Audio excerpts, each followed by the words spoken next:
ঘুষ দূর করতে হবে, দুর্নীতি দূর করতে হবে, দুঃশাসন দূর করতে হবে। কার দ্বিমত আছে? মানুষে মানুষে যে বৈষম্য দূর করতে হবে।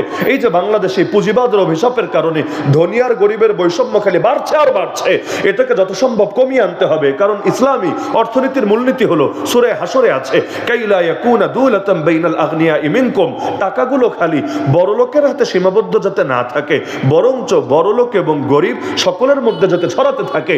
এই যে বাংলাদেশে 95% মানুষের হাতে অত টাকা নাই, বাকি 5% হাতে যত টাকা আছে।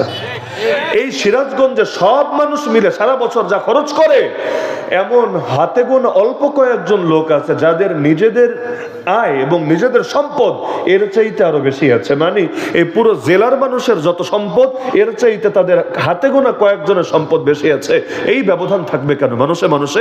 আর টুকটাক ব্যবধান থাকুক, এটা লাগবে, না হলে সমাজে ব্যালেন্স থাকবে না। কে কার জন্য কাজ করবে? সবাই যদি এক সমান হয়ে যায় তাহলে সামান্য ব্যবধান থাকবে, তো ব্যবধান এত বাড়বে কেন? তার মধ্যে যখনই ঝামেলা হবে খালি গরিব মানুষের উপরে জুলুমের স্টিম রোলার চালাবে। আজও পর্যন্ত দেখেন না, ভ্যাট নামে একটা কর আছে না, ট্যাক্সও নেয় ভ্যাটও নেয়, দুইটাই তো নেয়।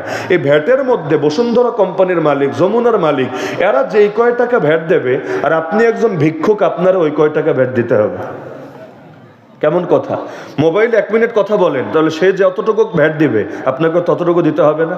এক পাতা নাপা কেনেন, প্যারাসিটামল কেনেন, সে যতটুকু ভ্যাট দিবে আপনাকে অতটুকু দিতে হবে না? এক পাতা গ্যাস্ট্রিকের বড়ি কেনেন, সে যা দিবে আপনাকে তা দিতে হবে না? আচ্ছা, 1 কেজি চিনি কেনেন, সে যা দিবে আপনাকে তা দিতে হবে না? কত উদাহরণ লাগবে, হাজার হাজার উদাহরণ আছে। একজন ভিখারি মহিলা, 80 বছরের ভিখারি বৃদ্ধা, সারাদিন ভিক্ষা করেছে, 50 টাকা কামিয়েছে, কিন্তু রোদে পুড়ে বৃষ্টিতে ভিজে জ্বর চলে এসেছে। এখন কি করবে সে চিন্তা করলো, শরীর তো আর চলে না, দোকানে যাই, তাহলে এক পাতা নাপা কিনে নিয়ে আসি। আল্লাহর বান্দির থেকে ওইখানেও ওই কোটিপতির মতো করে একই সমান ভ্যাট কাটা হয়েছে। ছেলেরা কল দিল, বাবজান শরীর আর চলে না, আমার একটু দেখতে আসো, আমি তো আর পাচ্ছি না, একই হারে ভ্যাট কাটা হয়েছে। এটা যদি জুলুম না হয়, জুলুম কারে বলে? কিন্তু এগুলো চলছে। আল্লাহর কসম করে বলে, যতদিন পর্যন্ত আলো না জ্বলবে অন্ধকার দূর হবে না।